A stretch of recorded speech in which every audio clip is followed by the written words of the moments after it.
জমি জালিয়াতি কাণ্ডে পুলিশের স্ক্যানারে রয়েছেন অভিষেক বন্দ্যোপাধ্যায়ের আত্মসহায়ক সুমিত রায়। আর এবার তার বিরুদ্ধে জারি হলো গ্রেপ্তারি পরোয়ানা। পুলিশ সূত্রে দাবি, খোঁজ মিলছে না সুমিত রায়। 2022 সালে বিনয় মিশ্রকে পলাতক ঘোষণা করেছিল দিল্লির রাউস অ্যাভিনিউ আদালত, যিনি রাজনৈতিক মহলে অভিষেক বন্দ্যোপাধ্যায়ের ঘনিষ্ঠ বলে পরিচিত ছিলেন। পরপর অভিযোগ, তদন্তের জন্য একের পর এক সিআইডির নোটিশ, ভবানী ভবনে হাজিরা, সিজিও কমপ্লেক্সে ইডির মুখোমুখি 11 ঘন্টা ধরে চলল জিজ্ঞাসাবাদ।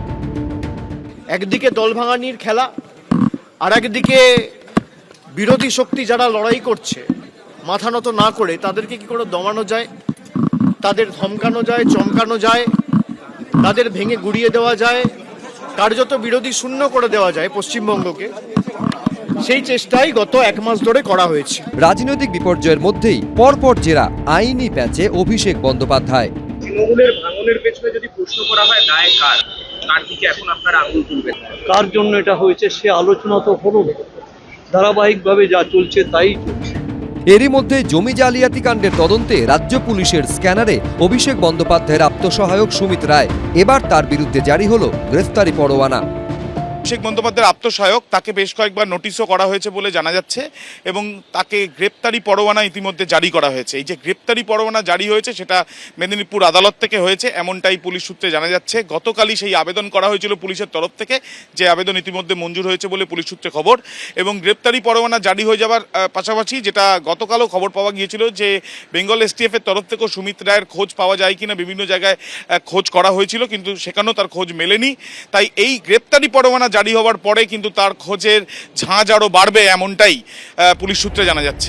সুমিত রায়ের খোঁজে শুক্রবার গভীর রাতে অভিষেক বন্দ্যোপাধ্যায়ের কালীঘাট রোডের বাড়িতে পৌঁছে যায় শালবনী থানার পুলিশ। রাত 2টো থেকে সকাল 6টা, প্রায় 4 ঘন্টা বাড়ির বাইরে অপেক্ষা করতে হয় তাদের। শনিবার সকাল 6টা নাগাদ তালা ভেঙে বাড়ির ভেতরে ঢোকে পুলিশ। প্রায় 1.5 ঘন্টা সেখানে তল্লাশি চালিয়েও খোঁজ মেলেনি অভিষেক বন্দ্যোপাধ্যায়ের আত্মসহায়ক সুমিত রায়ের।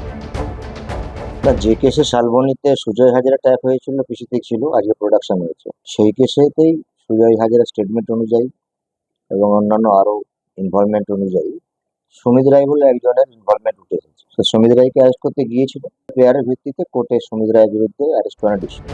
শালবনীর একটি জমি জালিয়াতি ও প্রতারণা মামলার তদন্তে কিছুদিন আগে খড়গপুর থেকে গ্রেফতার করা হয় মেদিনীপুরের প্রাক্তন তৃণমূল বিধায়ক সুজয় হাজরাকে। অভিযোগ, শালবনী ও মেদিনীপুর ব্লকের প্রায় 300 একর সরকারি জমি জালিয়াতি করে বিক্রি করা হচ্ছিল। প্রথমে সরকারি জমিকে রায়ত জমি করা, তারপর সেই জমি বিক্রি। শুধু তাই নয়, এক অভিযোগকারীর দাবি তার কাছ থেকে 10 লাখ টাকা নেওয়া হলেও জমি পাননি, টাকা ফেরত চাইলে সেটাও দেওয়া হয়নি। অভিযোগকারীর দাবি, এরপর তিনি খোঁজ নিয়ে জানতে পারেন জমিটি সরকারি।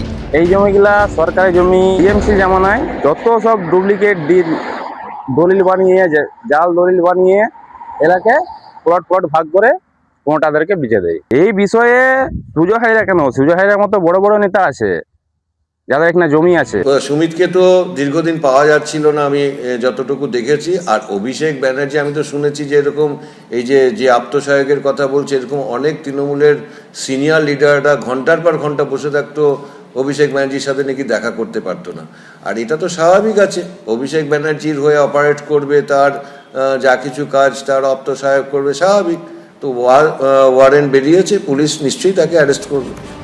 এর আগে গরু পাচার কাণ্ডে 2022 সালে বিনয় মিশ্রকে পলাতক ঘোষণা করেছিল দিল্লির রাউস অ্যাভিনিউ আদালত, যিনি রাজনৈতিক মহলে অভিষেক বন্দ্যোপাধ্যায়ের ঘনিষ্ঠ বলে পরিচিত ছিলেন। গোয়েন্দা সূত্রে দাবি, কলকাতা থেকে প্রায় 9,500 কিলোমিটার দূরে ভানুয়াতু নামে একটি দ্বীপরাষ্ট্রে গিয়ে আশ্রয় নেন বিনয় মিশ্র।